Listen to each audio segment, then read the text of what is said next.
السلام علیکم میری عزیز سامعات، آج پھر اچھی بات کے ساتھ میں حاضر ہوں۔ آج ایک روز شیخ شفیق بلخی نے اپنے شاگرد حاتم سے پوچھا، حاتم تم کتنے دنوں سے میرے ساتھ ہو؟ حاتم نے کہا 32 برس سے، یعنی 32 سال سے۔ شیخ نے پوچھا بتاؤ اتنے طویل عرصے میں تم نے مجھ سے کیا سیکھا؟ حاتم نے کہا صرف 8 مسئلے۔ شیخ نے کہا انا للہ و انا الیہ راجعون، میرے اوقات تیرے اوپر ضائع چلے گئے، تو نے صرف 8 مسئلے سیکھے؟ حاتم نے کہا استاد محترم زیادہ نہیں سیکھ سکا اور جھوٹ بھی نہیں بول سکتا۔ شیخ نے کہا اچھا بتاؤ کیا سیکھا ہے؟ حاتم نے کہا میں نے مخلوق کو دیکھا تو معلوم ہوا ہر ایک کا محبوب ہوتا ہے قبر میں جانے تک۔ جب بندہ قبر میں پہنچ جاتا ہے تو وہ اپنے محبوب سے جدا ہو جاتا ہے، اس لیے میں نے اپنا محبوب نیکیوں کو بنا لیا ہے کہ جب میں قبر میں جاؤں گا تو یہ میرے ساتھ میرے محبوب کی صورت میں میرے ساتھ ہوں گی۔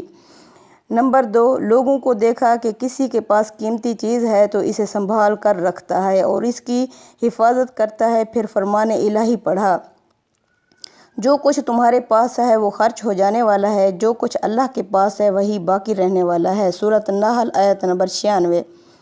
تو جو چیز مجھے قیمتی ہاتھ آئی اسے اللہ کی طرف پھیر دیا تاکہ اس کے پاس محفوظ ہو جائے جو کبھی ضائع نہ ہو۔ نمبر 3، میں نے خدا کے فرمان پر غور کیا اور جس نے اپنے رب کے سامنے کھڑا ہونے کا خوف کیا اور نفس کو بری خواہشات سے باز رکھا، جنت اسی کا ٹھکانہ ہوگا۔ سورۃ نازعات آیت نمبر 40۔ تو اپنے نفس کو برائیوں سے لگام دی، خواہشات نفسانی سے بچنے کی محنت کی، یہاں تک کہ میرا نفس اطاعت الہی پر جم گیا۔ نمبر 4، لوگوں کو دیکھا ہر ایک کا رجحان دنیاوی مال، حسب نسب، دنیاوی جاہ و منصب میں پایا۔ ان امور میں غور کرنے سے یہ چیزیں کم تر دکھائی دیں۔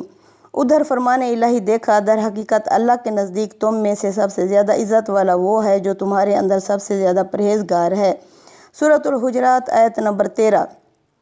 تو میں نے تقوی اختیار کیا تاکہ اللہ کے ہاں عزت پاؤں۔ نمبر 5، لوگوں میں یہ بھی دیکھا کہ آپس میں گمان بد رکھتے ہیں، ایک دوسرے کو برا کہتے ہیں۔ دوسری طرف اللہ کا فرمان دیکھا، دنیا کی زندگی میں ان کی بسر اوقات کی ذرائع تو ہم نے ان کے درمیان تقسیم کیے ہیں۔ سورۃ زخرف آیت نمبر 32۔ اس لیے میں نے حسد کو چھوڑ کر خلق سے کنارہ کر لیا اور یقین ہوا کہ قسمت صرف اللہ کے ہاتھ میں ہے، خلق کی عداوت سے باز آ گیا۔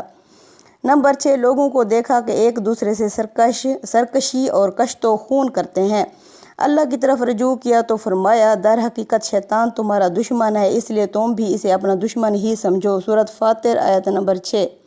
اس بنا پر میں نے صرف اس اکیلے شیطان کو اپنا دشمن ٹھہرا لیا اور اس بات کی کوشش کی کہ اس سے بچتا رہوں۔ نمبر 7، لوگوں کو دیکھا پارہ نان یعنی روٹی کے ٹکڑے پر اپنے نفس کو ذلیل کر رہے ہیں، ناجائز امور میں قدم رکھتے ہیں۔ میں نے ارشاد باری تعالیٰ دیکھا، زمین پر چلنے والا کوئی بھی جاندار ایسا نہیں ہے جس کا رزق اللہ کے ذمہ نہ ہو۔ سورۃ ہود آیت نمبر 6۔ پھر میں نے ان باتوں میں مشغول ہوا جو اللہ کے حقوق میرے ذمہ ہیں، اس رزق کی طلب ترک کر دی جو اللہ کے ذمہ ہے۔ میں نے خلق کو دیکھا، ہر ایک کسی عارضی چیز پر بھروسہ کرتا ہے، کوئی زمین پر بھروسہ کرتا ہے تو کوئی اپنی تجارت پر، کوئی اپنے پیشے پر تو کوئی بدن پر، کوئی ذہنی اور علمی صلاحیتوں پر بھروسہ کیے ہوئے ہیں۔ میں نے خدا کی طرف رجوع کیا، یہ ارشاد دیکھا، جو اللہ پر بھروسہ کرے اس کے لیے وہ کافی ہے۔ سورۃ طلاق آیت نمبر 3۔ تو میں نے اپنے خدا پر توکل کیا، وہی مجھے کافی ہے۔ شیخ بلخی نے فرمایا اے میرے پیارے شاگرد حاتم، خدا تمہیں ان کی توفیق نصیب کرے۔ میں نے قرآن کے علوم پر مطالعہ کیا تو ان سب کی اصل جڑ انہی 8 مسائل کو پایا۔ ان پر عمل کرنے والا گویا 4 آسمانی کتابوں کا عامل ہوا۔ سبحان اللہ۔ السلام علیکم ورحمۃ اللہ وبرکاتہ۔